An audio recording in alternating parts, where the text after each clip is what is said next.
I love talking about the library. When you're talking to college athletes, it's like, oh, Tony, we talk about the library. I don't want to go to the library. Right? Think about in the library. Two things have to happen when you're in the library. You have to be extremely what? Quiet. And you have to learn how to what? And you do a lot of reading.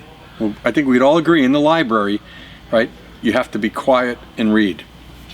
Every good hitter passes through the library in that less than 1/4 of a second in which they have to hit, okay? They have to learn how to be quiet and read.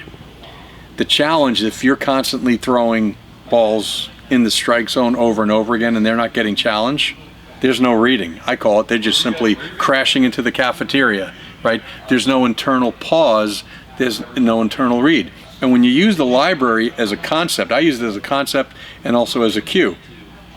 Hey, get to the library. It gives hitters a reminder that, okay, I'm doing all this stuff with my hands and my movement, but at some point as ball flight starts, I have to be quiet and I have to make reading and seeing the priority. The law of primary thought. The brain is really good at doing one thing really well.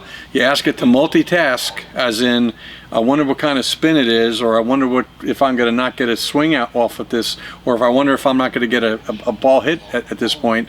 But if you make seeing the ball and reading the ball the priority, you have a better chance of estimating time to collision. That's what hitting is all about. Can we estimate time to collision? But if you're never challenging that player, if they don't understand that the library is this magical internal place that every hitter goes through, right? And having the library and the component of that library during your training, during tee work, soft toss and whatnot, that becomes better. That's the transferability factor that everybody's looking for. You need to understand and be in that library for a split second before you fire off that barrel.